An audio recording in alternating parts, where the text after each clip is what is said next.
Olá, estamos aqui mais uma vez no Professor Zainag Entrevista, aqui no canal do Lei em Campo, né? Do querido Andrei Camp. Se eu não falo o nome dele, ele não fica contente, ele fica triste.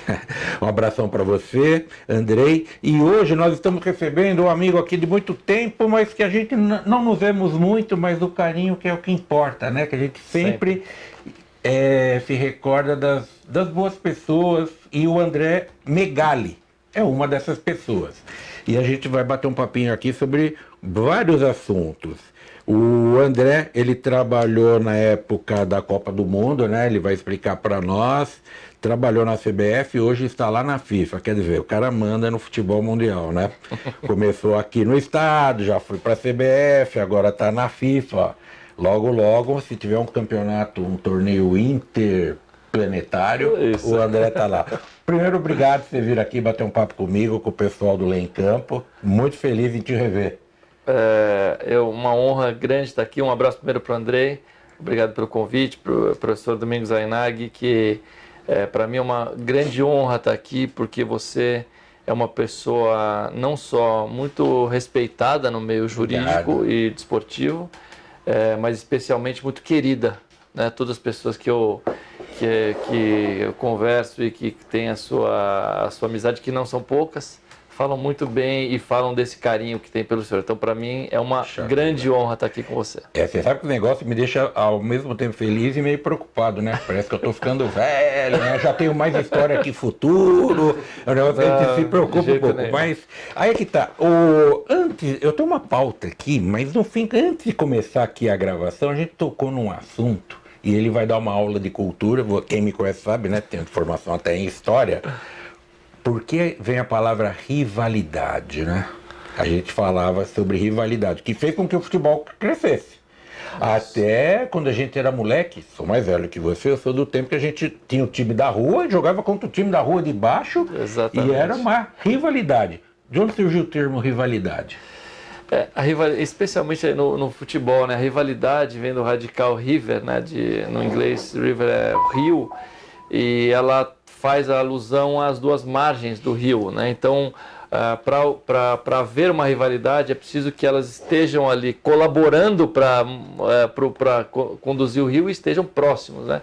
Então, esse assunto veio porque, quando a gente fala de, por exemplo, Libertadores ou mesmo Copa do Mundo, campeonatos que tem times disputando com torcidas distantes uma das outras, a rivalidade ela existe, né? A rivalidade disputa no campo, mas a rivalidade grande entre torcidas ela não se verifica. Daí a grande importância para esse fim dos campeonatos estaduais, regionais e até as peladas de rua que a gente jogava no bairro, porque é ali que você tem o contato das margens, né, que torna a rivalidade plena. Eu ainda tenho uma carreira aqui na América, né, do direito do trabalho, principalmente. Então eu tenho amigos que torcem para os times do Equador, da Argentina, da Colômbia, do Paraguai. Eu posso atazanar um pouquinho quando o Brasil ganha ou o Corinthians ganha desses clubes. Mas se não fosse isso, quando o Corinthians ganha a Libertadores, não sei que achar um torcedor do River. A gozação era em cima dos anticorintianos. Exato. Então, gente, essa história de chamar de paulistinha, carioquinha, mineirinho não é correto, porque se o futebol chegou onde chegou e nós que trabalhamos na área do direito desportivo estamos nisso por conta, vamos falar a verdade, do futebol, que é o grande esporte do país e do mundo, foi por conta da rivalidade. Isso que fez o futebol chegar onde chegou, porque senão não tem graça. Não tem graça. Claro, não é a rivalidade para chegar como toda semana, né? Morreu um ali que foi em briga de torcida, rojão, paulada. Não é isso, é a rivalidade sadia. Isso que fez chegar onde chegou.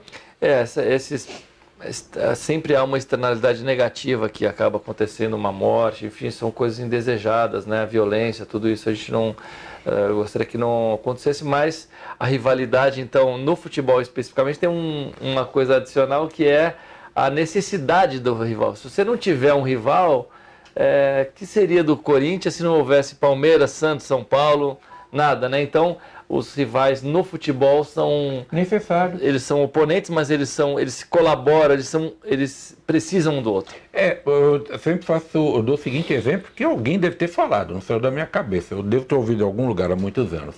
O grande sonho da Pepsi Cola é que a Coca acabe, né? E no futebol, não é assim. Nenhum corintiano quer que acabe o Palmeiras, nenhum São Paulino quer que acabe o Santos, e nenhum santista quer que acabe a Portuguesa Santista, que é vizinha deles aqui. É uma rivalidade, parece que não, mas os portugueses têm uma bronca do Santos, que não é brincadeira, parece gozação, mas não é não.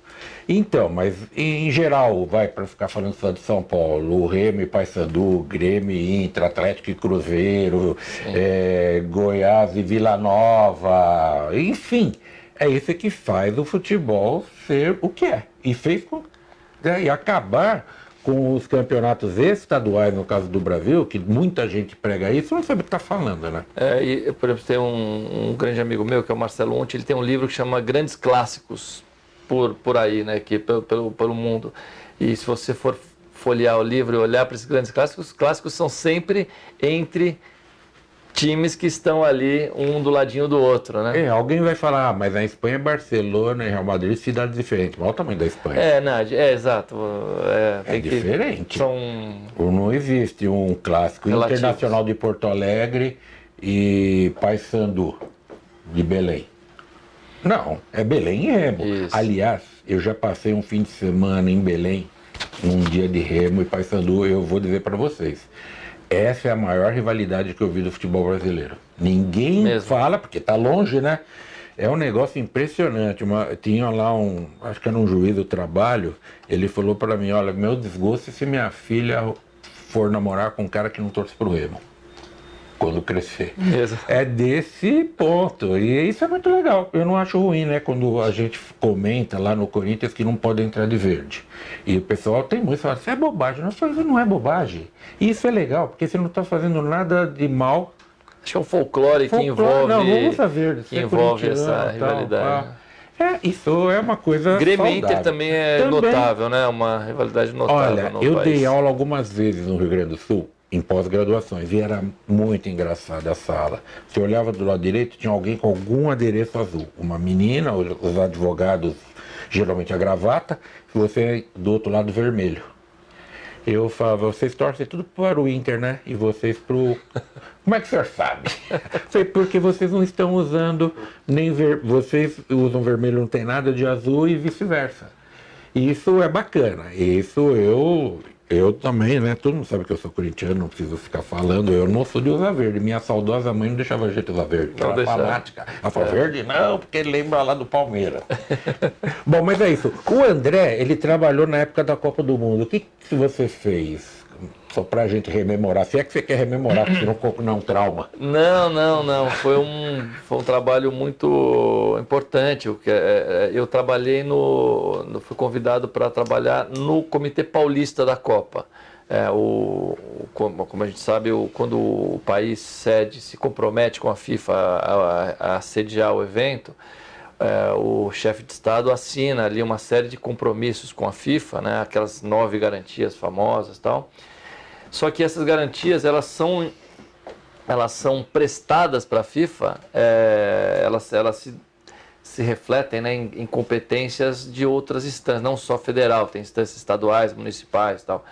Então, os governos estaduais e as prefeituras tinham que se unir, ou somar esforços para poder atender essas garantias. Então, no caso, quando eu trabalhei na Secretaria de Planejamento a Raquel Verdenaz trabalhava, e o secretário à época, Júlio Semeghini, do Planejamento do governo do Geraldo Alckmin, montou um comitê paulista justamente para coordenar aquelas competências de ordem estadual, que seriam segurança pública, polícia militar, transportes que fossem de competência do Estado, como metrô, trens metropolitanos, enfim.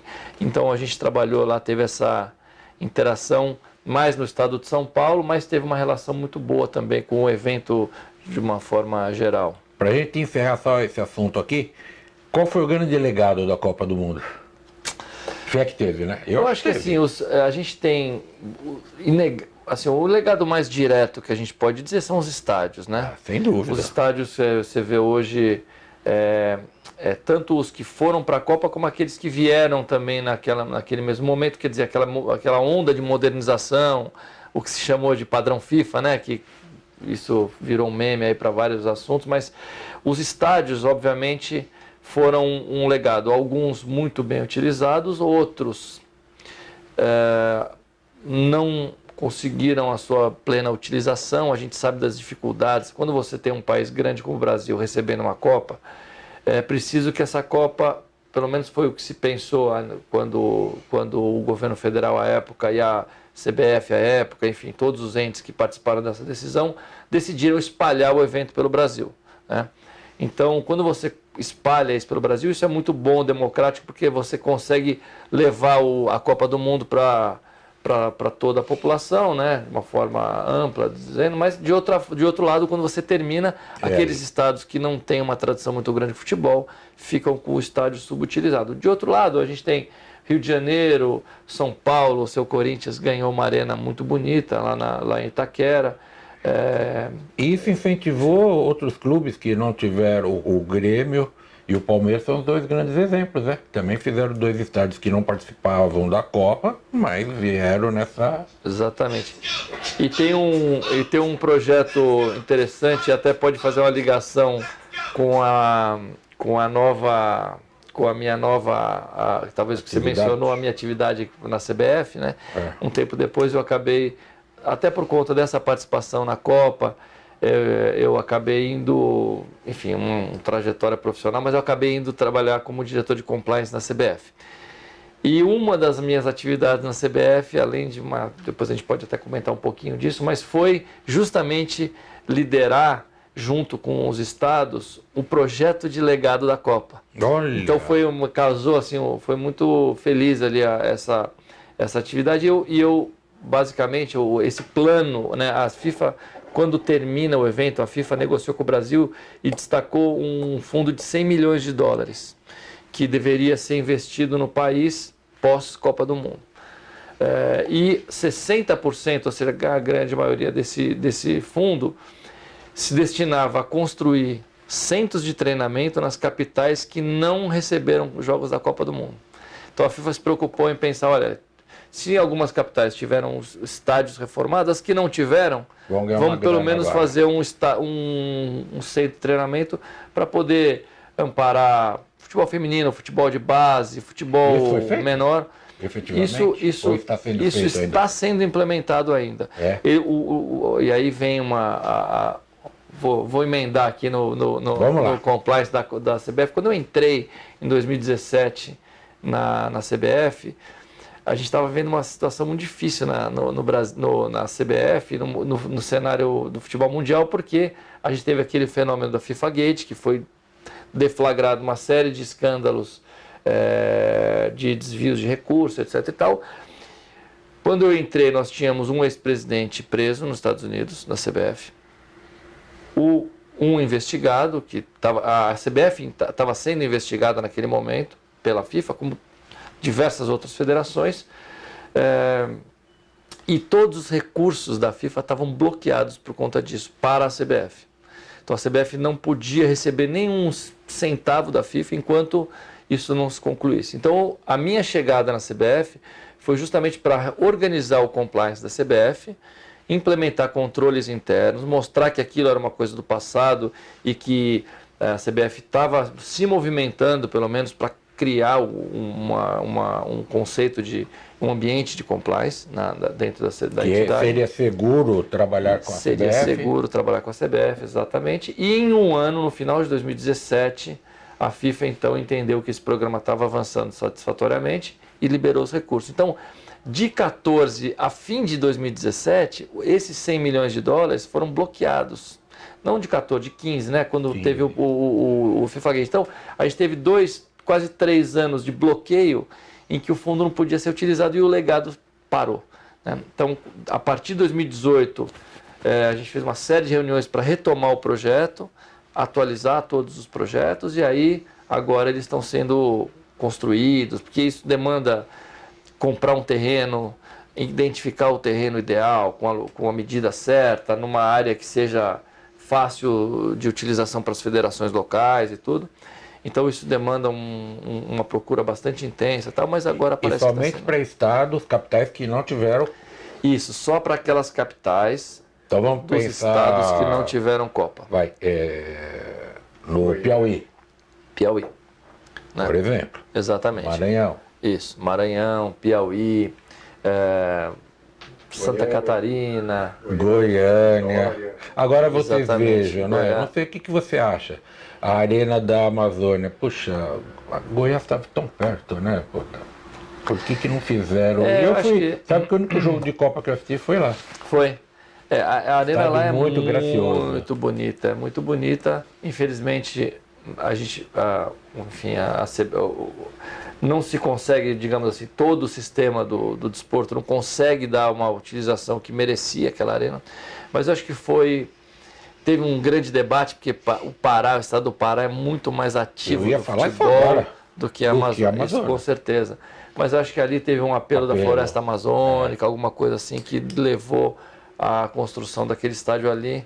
Não, isso foi o que eu pensei na época, porque pela região norte, pensando no futebol, era para ser Belém.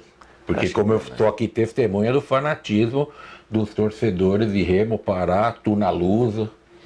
Não, ali tem uma paixão muito grande, inclusive do futebol feminino também. Também bem tem lembrado. Um movimento interessante para o feminino. Agora, Manaus, o pessoal não torce para time de lá, né? Aliás, boa parte do país tem isso. E eles gostam daquela história dos bois, né? Garantido, isso. Porque eu fui participar no final de 2019, fui fazer uma palestra no TRT, lá de Manaus, e depois me convidaram para um jantar na casa de uma pessoa envolvida com o evento. E aí foi lá um sujeito fantasiado do boi e tal, acho que era por isso que eu guardei o nome, Boi Garantido. Nossa, o pessoal cantava e pulava, e eu fiquei imaginando, aquilo é uma torcida uniformizada. É uma coisa bem organizada. Eu nunca tive na festa, mas parece que é uma torcida bem organizada, enquanto uma comemora, outra... Garantido e outro nome nem lembro agora. Mas só sei que o negócio é meio que radical, viu? Né? Mas o futebol, e é uma arena bonita. Você conheceu? Conheci. Uma arena super bonita. Mas, então, esse é o problema que a gente enfrenta. Só para manter aquilo parado já dá gasto, né? Pois é. Parado que eu digo que ele não vai se movimentar, não tem jogo e tal. Eu acho que isso eles estão enfrentando esse dilema de... E o problema agora é você pegar uma arena que está mais ou menos parada e levar um grande jogo lá e parece aquela Kombi que você coloca para funcionar depois de muito tempo na garagem. Belo exemplo. Quando você coloca cai uma calota para cá, a direção não dá partida direito, a luz não funciona do lado e tal. Então tem esses problemas. Quando você vai ali na minha sala, você vai ver que tem uma Kombi ali. E eu tenho uma no meu apartamento da praça. Porque eu adoro o Kombi, porque eu aprendi a dirigir em Kombi com meu saudoso pai. É mesmo? Eu adoro o Kombi. E ela dá uns probleminhas assim, viu? Essa da direção que você falou, que tem a folga na direção. Ninguém sabe o que é isso, né? Nossa. Você para fazer uma pequena, era uma coisa de maluco, né? Kombi tinha duas coisas, a folga na direção e o câmbio que parecia que estava em ponto morto, estava engatado. Solto que fica. Nossa, mas você acredita, aprendi. E hoje, na época, era até coisa de moleque, né? Eu não ficava falando para meus amigos, porque meu pai era comerciante, né? Que eu dirigia a Kombi. Hoje eu daria tudo pro tempo voltar atrás que era muito gostoso, rapaz. Super valorizado a Kombi agora. Eu vi outro dia. Muito valorizado. Eu tenho um irmão que gosta, ele tem até um de carros antigos, né? Sei. Ele acabou de comprar um Puma. Aí ele me mandou tudo uma foto, estão vendendo essa Kombi, acho que eu vou ver. Eu falei, é uma Kombi 68. Ele foi ver, rapaz, 150 mil. Ele falou, não vai dar. Não, aí só quem é milionário que você pode mobilizar um valor desse, que não é meu caso, e dele também não. Então lá na CBF, você lá no Compliance, você foi entrar no Compliance na época que o bicho estava pegando. Mas foi um trabalho interessante, assim, que a gente conseguiu desenvolver bastante coisa. A CBF se modernizou bastante, né? Você não acha que também esse nome Compliance é meio que moda, não é? Porque é andar correto e cumprir as normas. Você tem duas formas de ver o compliance, né? Na CBF até a gente não gostava desse termo, a diretoria foi criada com o nome de conformidade. Para não Tá ter vendo? Até que eu não estou muito errado. Exatamente. E a gente está, basicamente... Eu estou olhando aqui, não é porque não, é que fica tocando. Que é fica tocando essas modernidades, né? Atender o telefone. Desligar o celular, né? Mas agora vamos tocar. Você vê que o negócio aqui é bem íntimo, não fica muito... Isso é bom. E então, aí falaram que era conformidade. Conformidade. E aí a ideia, porque é o que você falou, né? Muitas vezes você fala, olha, o compliance é basicamente fazer o correto. Então, para que precisa disso? Todo mundo tem que fazer o correto. Mas muitas vezes, numa entidade muito grande, às vezes você entra numa organização grande e você não sabe exatamente como, claro que o óbvio você sabe, né? O que é certo e errado e tal. Mas muitas vezes é uma linha tênue, você pode endereçar um assunto com tal pessoa, você poderia conceder esse caneca de brinde para tal pessoa, sim ou não? É possível, isso não é possível? Em que medida? Quais são os limites? Em quais circunstâncias? Vou te contar uma, só não vou dizer quem é a pessoa, porque ela é muito conhecida no meio político e empresarial. Mas chegaram, a diretora jurídica chegou para esse empresário e falou, olha, nós temos que implantar um compliance aqui na empresa. Ele falou, o que é isso? Vai ser um grupo de pessoas que nós vamos analisar se pode fazer isso sempre com a legislação como norte. Então, se a lei permite, por exemplo, dar uma caneca de presente para alguém, se isso daí não traz nenhuma implicação jurídica ou moral, se eu posso fazer negócio com aquela empresa, se aquela empresa é idônea ou não, foi explicando. Ele falou, me diga uma coisa, vocês já no jurídico, vocês nunca fizeram isso, vai começar a fazer agora? Falou, sempre fizeram. Me disse, então para que montar um compliance? Aí ficou, rapaz, ela me contou essa pessoa, né? Não sabia o que responder. E o sujeito, não, responda. Não, Veja, que é um departamento muito específico de não é o contencioso, é um preventivo. É um preventivo. E mais, quando você tem uma empresa, ela pode ter uma cultura de alguma... Por exemplo, você tem uma cultura aqui que você não pode usar verde na roupa. Tá? Por alguma, eu estou fazendo uma coisa caricata, só para aproveitar o exemplo que você disse que não usa verde. Então, evita. Se por algum motivo isso é um exemplo muito caricato, você tem em escala grande, questões financeiras muito importantes e de controles internos, mas só para a gente deixar assim numa forma que todos possam entender o que a gente está falando. Se você determina por algum motivo que nessa empresa não pode usar verde, nenhuma lei vai dizer que é proibido usar verde, mas aqui dentro você vai implementar então uma norma de ordem interna, né, privada e interna.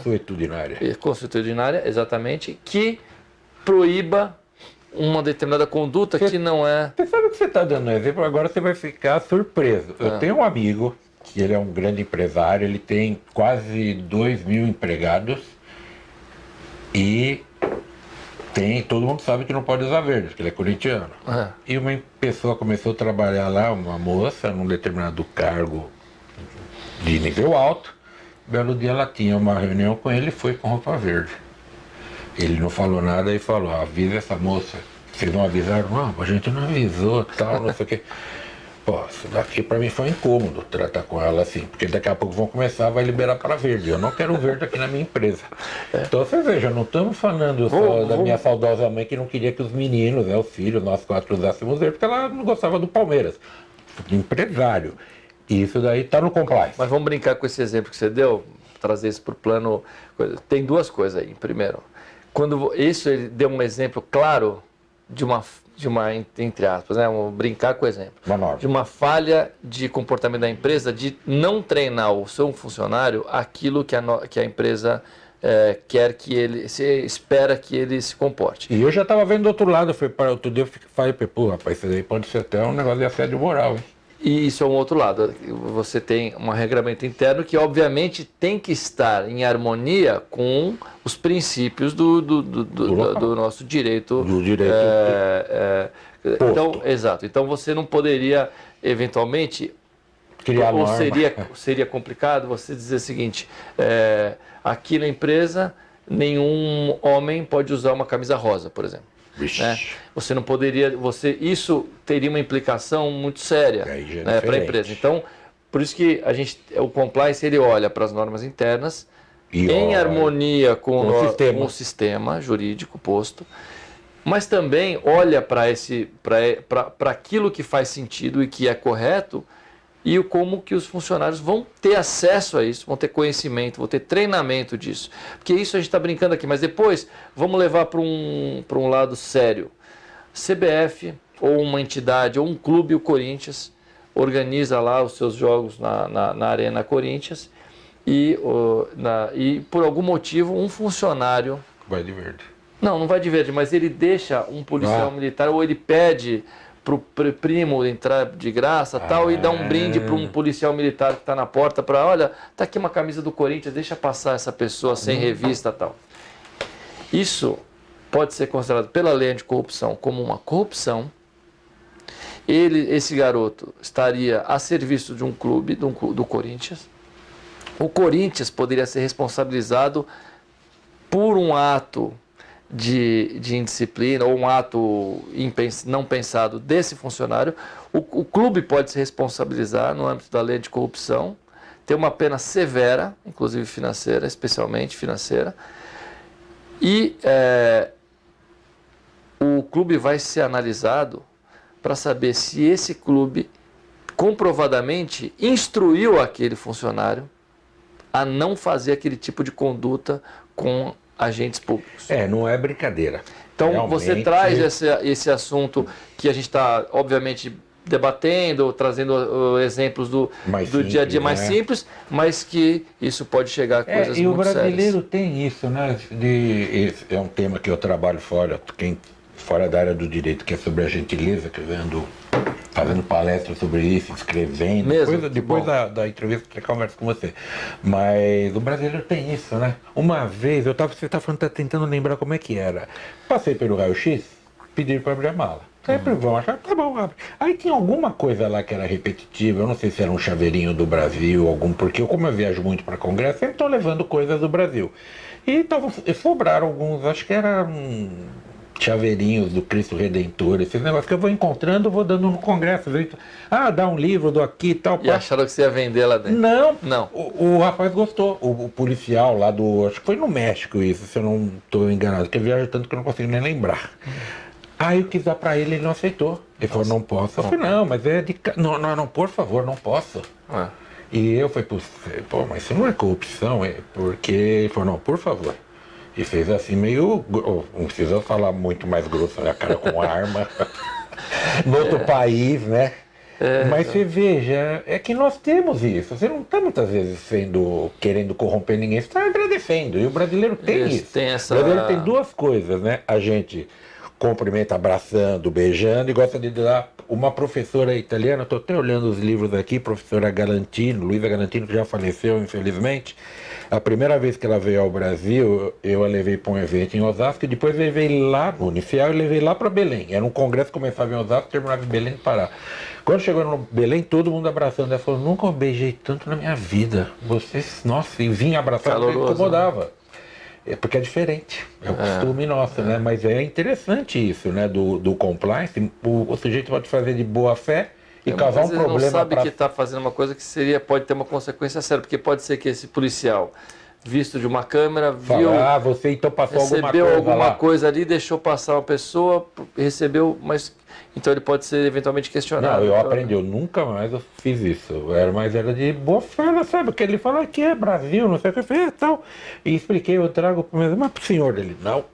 E insisti, ele, não. Eu falei, não precisa falar até... Passa logo, só você nem entra. Não, eu tava voltando. Você estava voltando. Tava voltando pro Brasil, entendeu? Passou na mala ali, mas não era isso que bloqueou. Claro. Tem outro negócio lá. Mas me diga uma coisa, aí você passou de compliance, já resolveu negócio de Copa, e como você só gosta de arrumar confusão, você foi trabalhar na FIFA.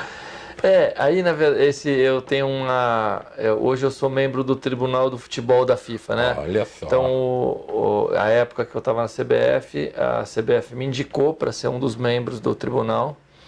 E é um trabalho interessantíssimo, né? Um trabalho o Tribunal do Futebol está dividido entre o player status, que cuida de casos mais de solidariedade, de desformação, e outras questões envolvendo clubes contra clubes, e o DRC, que é a Câmara de Resolução de Disputas, que é basicamente uma câmara laboral de resolução de conflitos, especialmente, assim, a grande maioria dos casos, são atletas que reclamam, vão para países do exterior, a gente tem casos de todo lado, né? Atletas.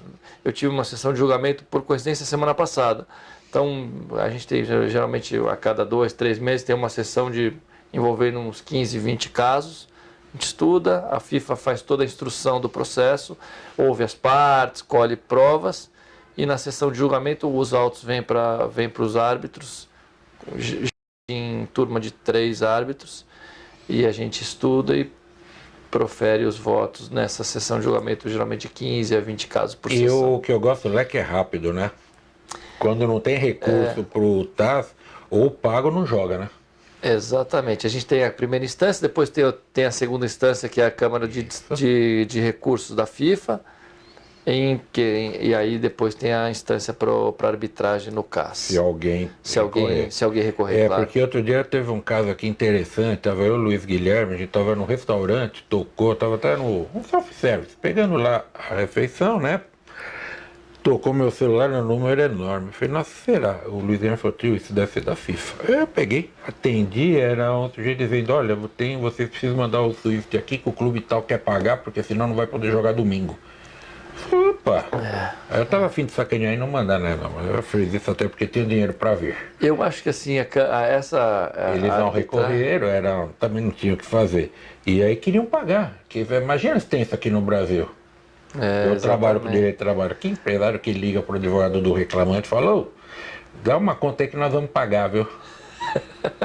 Que aqui na área... E mesmo você desliga que acha que é trote, né? Não, eu falo, cara, tá tirando uma na minha cara. Você sabe aqui rapidamente que quem tem que ser entrevistado é você, não eu. Não, imagina. Mas eu fui para um congresso no Canadá em 1995 e teve lá um professor belga que falava no país dele como funcionava o processo, chegava na execução, apresentava as contas, a empresa ia lá e pagava. E falou, maravilha. Terminou, fui conversar com ele, né? Eu falei, professor, vem aqui. E quando não paga, ele falou, como? Quer esquecer? Eu falei, não, se a empresa não paga, como é que a gente faz? Como é que vocês fazem? Ele falou, como não paga? Eu falei, não paga, tem lá, não chegou a conta, não tem que pagar? Tem, e não pagou, como é que faz? Ele falou, mas isso não acontece. Eu falei, então o senhor vai ficar surpreso. Lá no Brasil, a fase de ordinária, ela demora, na época demorava coisa de 2 anos. E a fase de execução, ela pode durar até 5. Ele olhou para mim, deve ter pensado no Charles de Gaulle, né? Esse país não é sério. Porque eu falei, se é que o Charles de Gaulle falou isso, né? Tem a controvérsia. A controvérsia. Mas, porque aqui no Brasil, não tem. Empresário não fala, vai lá, paga, já que perdeu. Aí que ele não quer pagar. E no futebol também, né? E você está gostando, você há quanto tempo nessa atividade? Eu já estou há mais de 1 ano já. Então ainda está no aprendizado, está gostando. São 4 anos de mandato, né? O primeiro mandato. O primeiro ano. O mandato, né? São 4 anos, né? Você é eleito, você é designado, né? Por indicação. De quem? De qual área que você está? De qual partícipe? Pelo representante dos clubes. Dos clubes.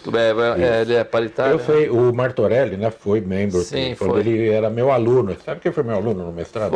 Foi.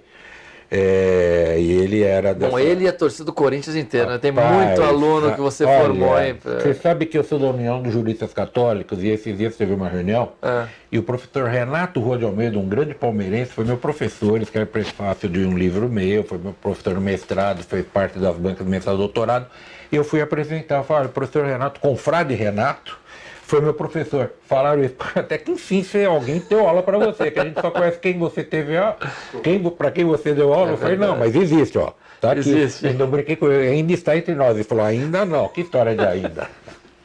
Então, e o Martorelli, na época, ele me contava. E você está gostando?